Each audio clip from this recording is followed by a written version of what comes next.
오늘은 순종의 브레이크를 밟아라 라는 주제로 말씀을 나누겠습니다.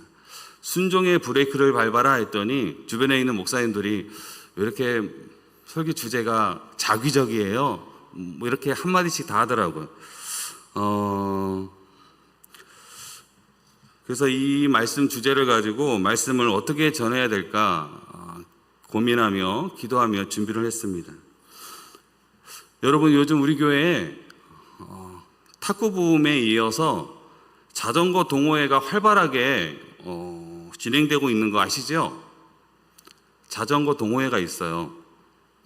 시원한 가을이 되어서 이제 천변을 자전거 타고 달리면서 하는 이 라이딩, 정말 라이딩하기 좋은 계절이 되었어요. 제가 아는 한 형제님이 이 자전거 동호회에 다니는데 이런 말을 해주더군요. 목사님, 자전거에서 제일 중요한 게 페달이 아니라 바로 브레이크예요. 이렇게 이야기를 하는 거예요. 순간 저는 좀 의아했죠. 페달이 있어야지 앞으로 가잖아요. 아니, 자전거는 페달을 밟아야 앞으로 가는 것 아닌가요? 이렇게 물었더니 그분이 웃으면서 그 형제가 이렇게 말했어요. 페달은 없어도 뭐 전기로도 갈 수도 있고 발로도 밟아서 갈 수 있죠. 사진 하나 보내주세요. 저렇게 페달 없는 자전거도 있어요. 발로 열심히 굴러서 속도가 붙으면 발을 확 올린대요. 그런데 여러분, 저 앞에 보면은 브레이크가 보이시죠? 브레이크가 없으면 죽어요. 이렇게 이야기하는 거예요. 아무리 비싼 자전거라도 이 브레이크가 없으면 큰일 나는 겁니다, 여러분. 여기서 우리 임종묵 집사님이 끄덕끄덕 하시면서 지금 라이딩 동호회 멤버시거든요. 여러분, 맞는 말 아닌가요? 저는 운전면허를 따고 나서 한 달도 채 되지 않아서 청년부 수련회를 강원도로 갔거든요. 그런데 강원도 이 대관령 고개를 지금처럼 터널로 가는 것이 아니라 산 고개를 넘어야 됐어요. 그래서 한 달도 안 된 이 완전 초보, 왕초보 운전을 하고 그 고개를 넘는다고 생각을 해보세요. 그 시간이 얼마나 고됐던지 도착했을 때 뒤가 완전히 흠뻑 젖어 있었어요. 그 후에 제 꿈에 매번 나타나는 게 있어요. 반복적으로 제가 운전을 하고 있어요. 그런데 지금 내가 밟고 있는 것이 브레이크인가 악셀레이터인가 그게 헷갈리는 거, 혼동이 되는 거예요. 그래서 그런 악몽에서 시달리다가 자주 잠에서 이렇게 깨어나곤 했어요. 네, 감사합니다.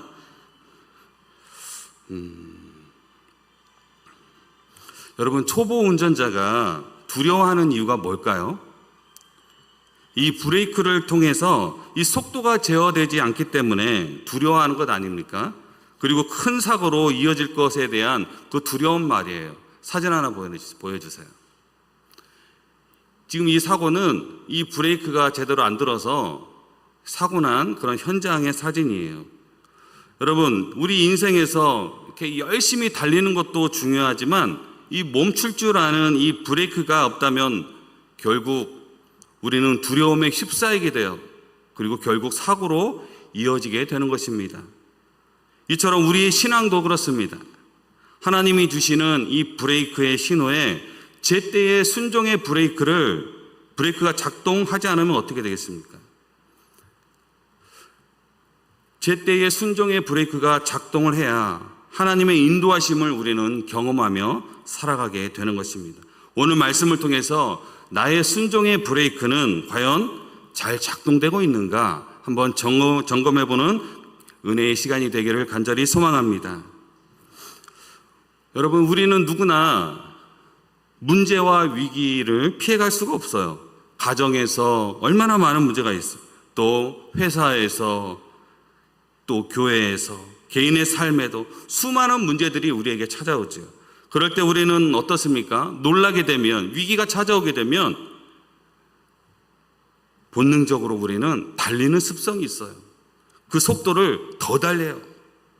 그리고 자신이 습득한 그런 상식과 그런 경험들, 지식과 이 방법을 총동원해서 그 길을 찾으려고 애씁니다. 문제 해결을 찾으려고 애쓰게 되는 것입니다.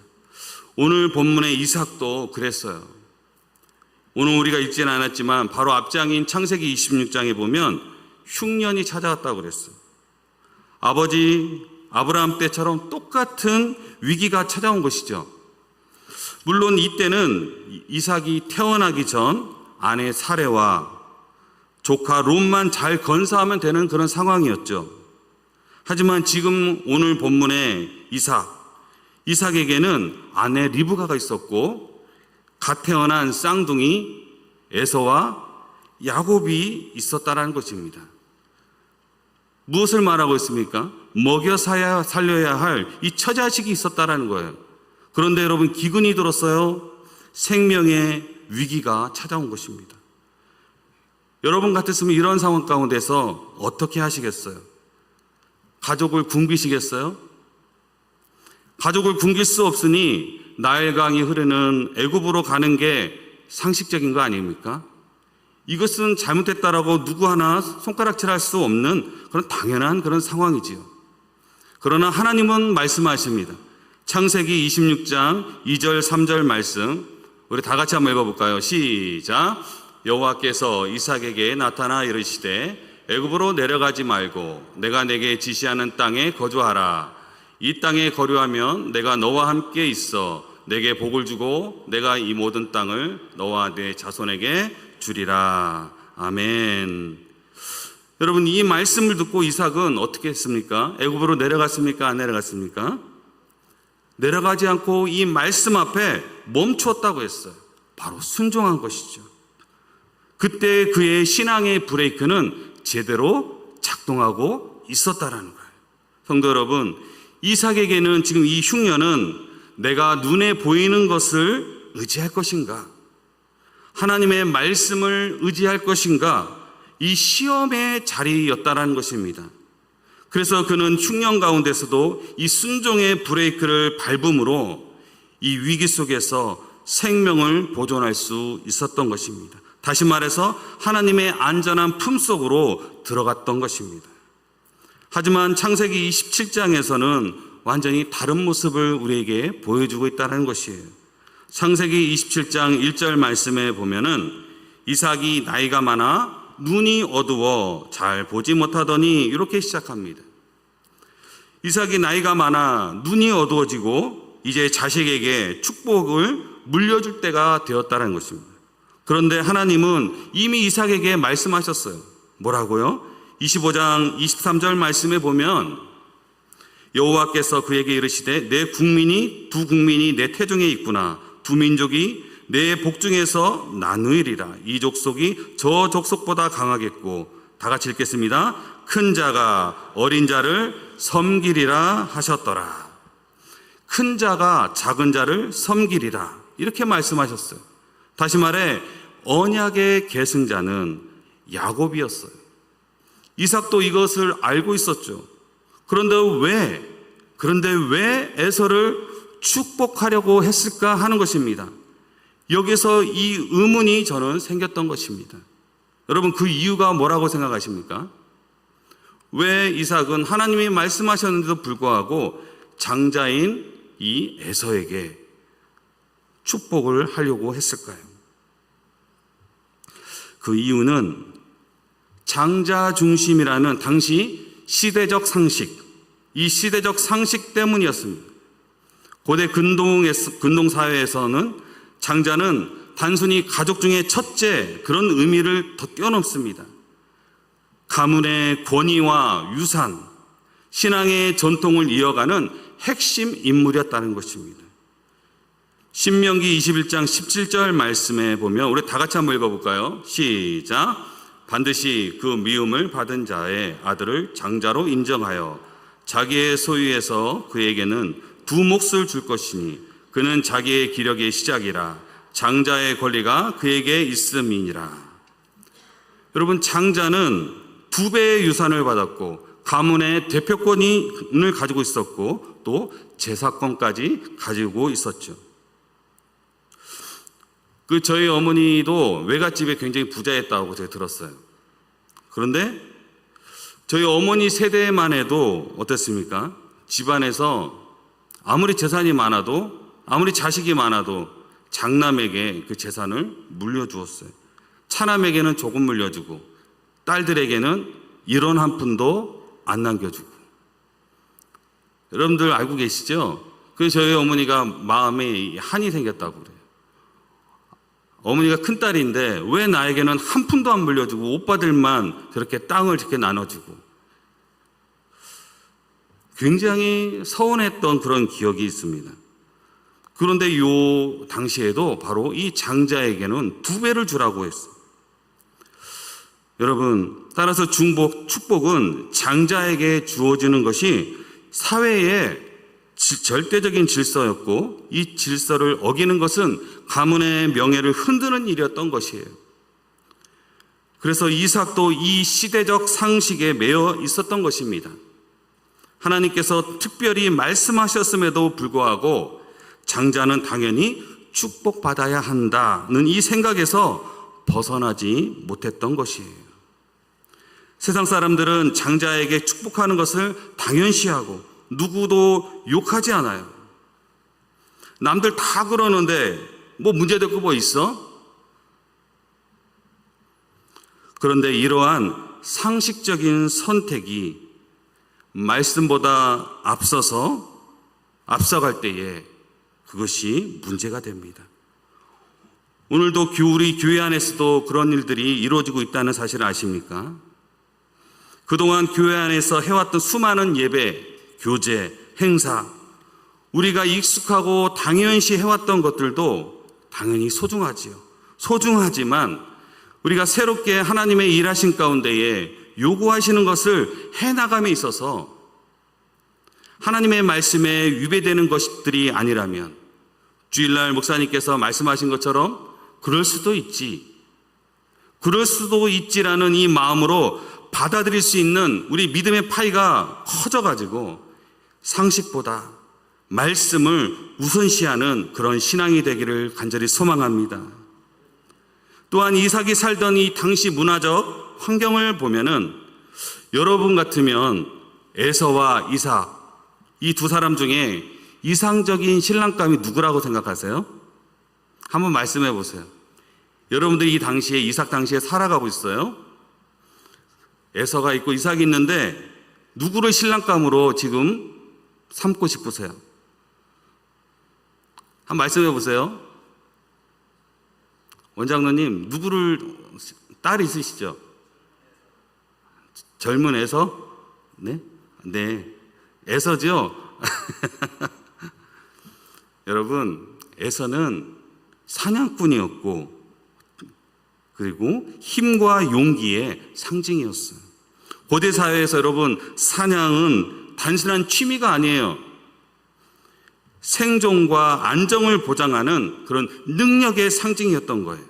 그래서 저 아들은 우리 가문을 먹여 살릴 힘이 있겠다. 저런 아들이 있으면 우리 공동체, 우리 부족이 든든하겠다. 누구나 이러한 생각을 했을 것입니다. 근데 반면에 야곱은 어떻습니까? 장막에 거하며 유리하는 사람이었어요. 고대 사회에서 집안이라는 남자, 리더로 인정받기 어려웠겠죠. 누구나 보기에 리더는 에서였고 야곱은 리더감이 아니었어요. 이 말씀을 묵상하다가 엉뚱한 생각을 한번 해보게 되었습니다. 내가 이삭의 시대에 태어났더라면 어땠을까? 가끔 저는 이렇게 엉뚱한 그런 생각, 상상을 하면서 너무 재밌어가지고 혼자 키득키득 웃기곤 합니다. 여러분들은 그런 적 없으세요? 만약 내가 이 시대에 태어났다면 어땠을까? 저는 좀 시대를 잘못하고 태어난 것 같아요. 만약에 이때 제가 태어났으면 정글의 법칙의 그런 김병만 족장처럼 개구리 뒷다리를 잡아먹고 구워 먹으며 뱀사냥과 물고기를 잡고 수렵 채취, 생존 능력이 강한 이 당시에 1등 신랑감이 있지 않았을까 한번 생각을 해봅니다. 별로 동의를 안 하시네요. 그만큼 저는 자신 있거든요, 사냥에. 근데 너무 아쉽더라고요. 내가 이때 태어났어야 되는데. 여러분, 그러니 당시의 문화 환경을 보면은 이 에서는 누가 봐도 최고의 신랑감이었던 거예요. 오늘날로 바꿔서 말하면 여러분, 부모가 자녀의 그 배우자를 볼 때에, 저는 딸이 없어서 모르겠어요. 사윗감을 이제 며느리를 이제 데리고 와야 되는데, 우리는 어떻습니까? 조건과 환경을 먼저 따지지 않습니까? 직장은 어디 다녀?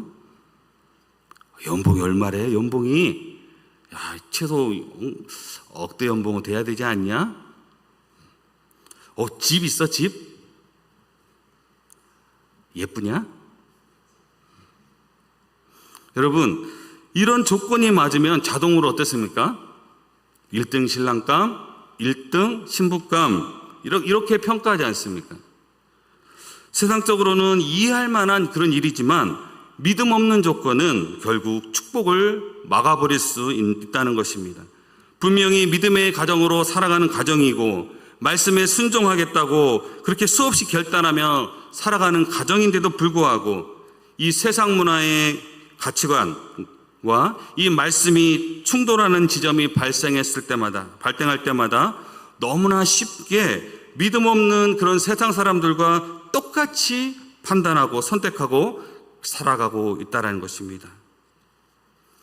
제가 전에 사역하던 교회에서 홍기가 찬 형제 자매가 있었어요. 둘이 너무나 좋아하는 게 옆에서 보였어. 그래, 너희들 잘 사귀어서 결혼해라. 제가 굉장히 응원해주고 상담도 많이 했습니다.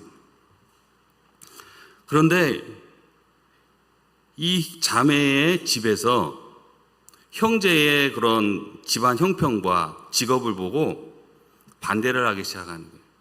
우리 집안과 너무 기울어. 안 맞아. 안 돼. 반대를 했기 때문에 그 두 형제 자매는 결혼을 할 수가 없었어요. 세상적인 기준으로 분명히 권사님 가정인데 세상적인 기준으로 사윗감을 찾다 보니까 하나님의 축복을 막아버렸어요. 여러분, 결국 어떻게 된지 아십니까? 결국 나이가 둘이 차가지고 홍기를 놓쳐버렸어요. 그리고 혼자서 살아요. 참으로 안타까운 그런 상황이었습니다. 성도 여러분, 이 문제는 단순히 이 가정의 문제에만 해당되지 않아요. 교회의 리더를 세우는 과정에서도 비슷하게 일어납니다. 장로, 집사, 교회 지도자를 세울 때 어떻습니까? 직업이 안정적인가? 잘 한번 생각해 보세요. 직업이 안정적인가? 사회적으로 지위가 좀 있는가? 그리고 사람들 앞에서 말을 참 잘하는가? 이러한 이유로 먼저 눈에 띄죠. 눈에 들어올 때가 많잖아요. 그러나 하나님이 보시는 기준은 다르다는 것이죠. 사무엘상 16장 7절 말씀에 보면 사람은 외모를 보거니와 나 여호와는 무엇을 보신다고요? 중심을 보느니라. 사무엘 선지자조차 엘리압의 외모와 키를 보고 분명 이가 기름 부음을 받을 자라고 생각했죠. 하지만 하나님은 말씀하세요. 나는 그의 외모와 키를 보지 않는다.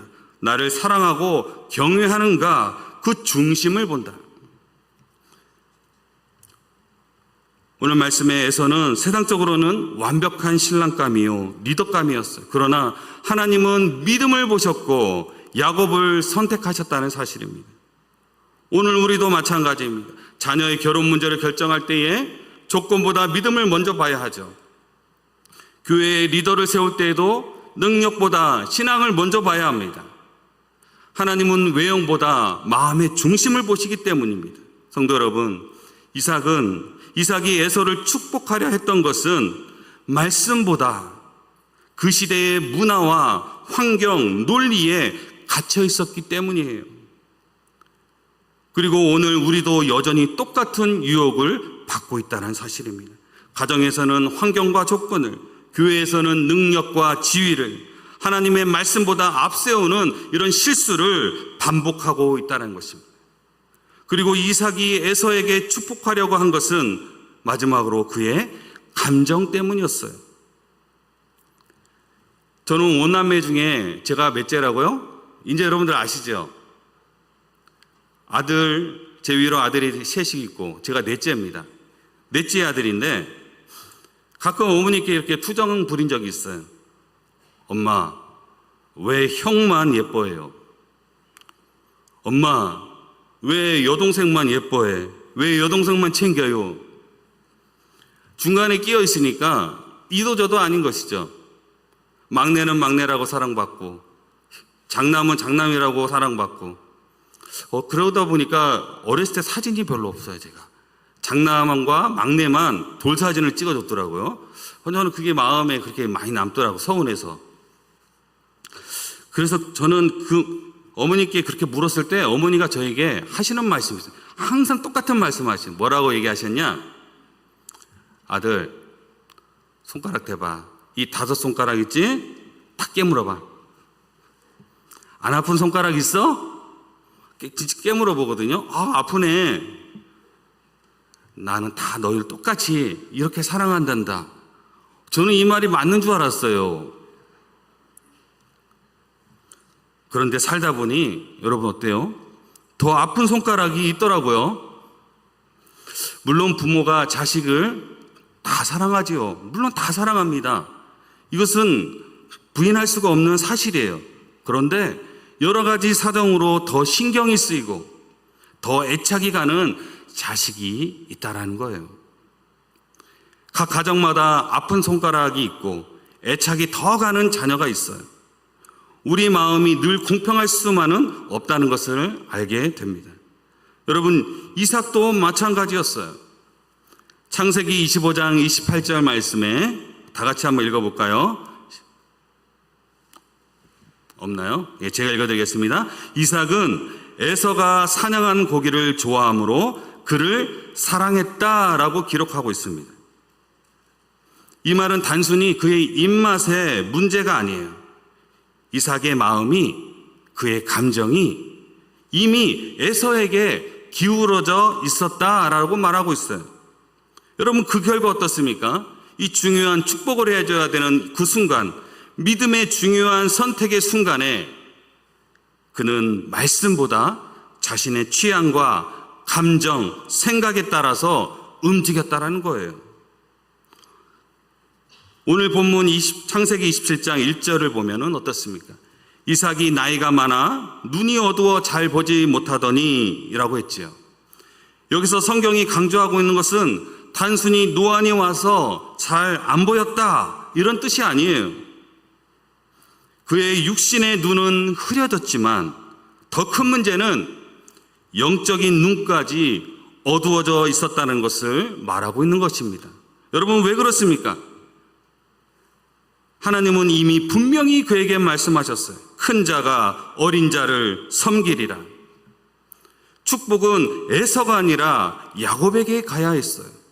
그러나 이삭은 그 시대적 상식과 문화 그리고 자기 감정에 따라서 지금 에서를 축복하려고 했던 것입니다. 다시 말해서 그는 말씀을 보지 못하고 말씀의 초점이 흐려져 버린 것입니다. 성도 여러분, 오늘 우리도 마찬가지 아닙니까? 부모로서 자녀를 대할 때에 말씀보다 감정을 먼저 앞설 때가 있지 않습니까? 저 또한 이 말씀 앞에서 자유롭지 못합니다. 믿음 좋은 배우자보다 내가 마음에 드는 사윗감, 며느리감을 선택하려고 할 때도 있지 않습니까? 교회 안에서는 리더를 세울 때 말씀보다 내 호불호가 앞설 때가 있지 않습니까? 개인적으로는 하나님의 뜻보다 내가 좋아하는 길, 내 마음이 편한 길을 선택할 때가 있지 않습니까?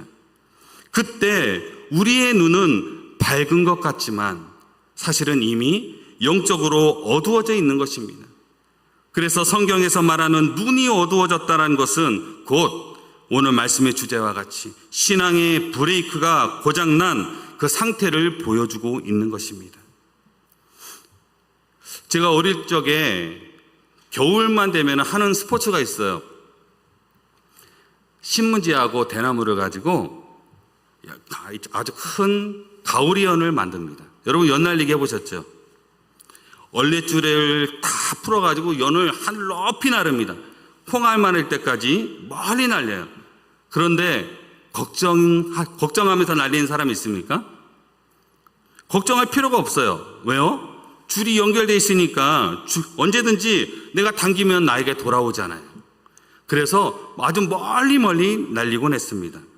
그런데 친구랑 가끔 이렇게 연싸움을 하잖아요. 줄 끌어먹기. 그런데 줄이 딱 끊어지면은 어떻습니까? 그 연은 바람이 부는 대로 이리저리 떠돌다가 결국 어디론가 사라지고 맙니다. 찾을 수가 없어요. 여러분, 우리의 인생도 그렇습니다. 하나님이 이 붙잡으신 줄, 말씀과 순종의 줄에 매어 있으면 하나님이 멈추게도 하시고 날리시기도 하시는 것입니다. 그런데 그 줄이 끊어지면 어떻습니까? 우리는 세상 풍조에 휘둘리며 방황하는 인생이 되고 만다는 사실입니다. 그러니 성도 여러분, 이 순종의 브레이크를 하나님께 단단히 메어두시기 바랍니다. 그럴 때 우리의 인생은 결코 추락하지 않고 하나님의 손 안에서 안전하게 높이 날게 될 줄 믿습니다. 성도 여러분, 오늘날 우리의 눈이 세상의 상식과 환경 그리고 내 감정에 맞춰져 있다면 영적인 눈이 어두워져 하나님의 뜻을 보지 못합니다. 그래서 눈이 어두워졌다는 것은 그 신앙의 브레이크가 고장난 상태를 보여주고 있다고 말씀드린 것입니다. 그런데 하나님은 이 순종의 브레이크를 우리의 삶 속에서 반드시 훈련시키는 분이십니다. 어디서요? 어디서 훈련시키십니까? 바로 우리의 삶의 자리인 광야에서 말입니다. 지난주서부터 민수기 특강이 시작되었죠. 이스라엘 백성은 출애굽 후 곧장 가나안으로 들어갈 수 있었어요. 하지만 하나님은 그들을 광야 40년 동안 바란 광야에 두셨다는 사실입니다. 여러분, 그 이유가 뭔지 아십니까? 신명기 8장 2절 말씀을 우리 다 같이 한번 읽어보겠습니다. 시작. 이는 너를 낮추시며 너를 시험하사 내 마음이 어떠한지 그 명령을 지키는지 지키지 않는지 알려 하심이라. 예, 광야는 순종의 브레이크를 배우는 훈련장이었던 것입니다. 낮추고 시험한 이유는 너가 내 명령을 지키는지 안 지키는지, 다시 말해 순종하는지 그것을 알려 하심이라, 이렇게 말씀하고 있어요. 먹을 것이 없어도 물이 없어도 앞길이 막혀도 하나님이 멈추라, 스탑 하시면 멈춰야 되죠. 가라 하시면 발을 내디뎌야 했습니다. 민수기 9장에 보면 구름 기둥이 움직이면 이스라엘도 움직이고, 그리고 구름 기둥이 멈추면 그 자리에서 하루든 1년이든 그 몇 달이든 멈춰 있어야만 했어요. 이것이 바로 순종의 브레이크 훈련인 것입니다. 그런데 그들이 불순종하고 자기 소견대로 나갔을 때 어떻게 되었습니까? 40년 동안 광야에서 방황하다가 결국 약속의 땅에 들어가지 못하는 그런 세대가 되고 말았다는 사실입니다. 브레이크가 고장나면 목적지에 도달할 수 없는 것입니다. 이것이 신앙의 브레이크 훈련인 것이죠. 여러분 어떻습니까? 세상은 달리라 하지만 하나님은 멈추라 하실 때가 있습니다. 상식은 멈추라 하지만 하나님은 내디디라 이라고 가라 이렇게 말씀하실 때가 있는 것입니다. 그때 말씀에 순종하면 길이 열리는 줄 믿습니다. 여러분 운전하다 보면은, 여러분 고속도로 운전해 보셨습니까? 고속도로 운전할 때 계속해서 악셀에다 하나만 밟고 갈 때가 있죠. 그런데 이러다가 브레이크를 밟는 것을 잊어버리면 어떡하지? 그런 생각 안 해보셨어요? 나는 엑셀에다만 계속 밟고 가고 있는데 옆에 브레이크가 있다는 사실을 잊고 계속 하나만 밟고 가고 있어요. 그래서 저는 이 브레이크 존재를 잊어버릴까봐 습관적으로 엑셀에다를 밟고 가다가도 가끔씩 브레이크를 한 번씩 밟습니다. 브레이크가 여기 있지라는 그 위치를 계속 확인을 합니다. 이상한 습관이죠. 브레이크의 위치, 이 존재를 스스로 인식하려고 하는 그런 습관이 있다는 것입니다. 이 순종의 브레이크는 우리가 살아가면서 하나님과의 그 관계 맺음이 제대로 되어 있는가 깨닫게 해주는 바로 중요한 연결고리가 되는 것입니다. 성도 여러분, 오늘의 이삭의 이야기가 남의 이야기가 아니죠. 오늘 우리도 말씀을 알고 있으면서 상식, 환경, 감정 때문에 브레이크를 못 밟을 때가 너무나 많다는 것입니다. 가정에서는 신앙보다 어떻습니까? 성적을 우선시하고 예배가 중요하다는 걸 알면서도 어떻습니까? 아이들이 예배의 자리보다 학원과 도서관을 우선시합니다. 직장에서는 어떻습니까? 정직보다 실적을 택합니다. 누군가를 밟고 올라가야 내가 살아남기 때문에 환경에 함몰되어서 살아갑니다. 교회 안에서는 어떻습니까? 새로운 목회자가 와도 예전 습관만 고집하다가 하나님의 새로운 인도하심을 막습니다. 성도 여러분, 아무리 시대가 바뀌었더라도 여러분들 다니시는 직장 문화 만만치 않지요? 정말 힘듭니다. 저는 직장 생활할 때에 직장 문화 속에서 내가 그들에게 그리스도인임을 증명할 뭔가가 필요했어요. 구별된 삶의 기준이 필요했어요. 그래서 저는 생각할 때에 저는 술을 거부하겠다. 그리고 그들에게 복음으로 다가가기로 마음먹었습니다. 여러분, 술이 좋고 나쁘고의 문제가 아닙니다. 저는 직장 문화 속에 있었지만 직장이 그리스도의 문화로 변화되기를 위해서 기도했습니다. 그래서 회식 자리에서 술을 거부할 때마다 얼마나 많은 그런 야유와 그런 곤욕을 치렀는지 모릅니다. 성도님들 너무나 잘 아실 것입니다. 알면서도 적당히 타협하며 회사 생활 편하게 할 수 있지만 우리를 회사에 보내신 것이 돈만 벌라고 보내신 것이 아니라 내 삶의 땅끝인 그곳에서 복음의 증인이 되라고 보내신 것이지요. 그래서 힘들지만 세상의 상식과 환경을 거부하고 말씀에 순종하며 살아가려고 발버둥 쳤던 기억이 있습니다. 한 회식 자리에서 잠시 바람을 쐬러 나왔을 때에 한 분이 따라 나와서 저에게 이렇게 고백한 것이 있었습니다. 사실 저도 교회 다니고 교회에서 안수 집사입니다. 그런데 늘 사람 눈치 때문에 술을 마시게 돼요. 눈치 보면서 회사 생활 해야 되니까요. 그런데 당신을 보니 제 마음이 찔립니다.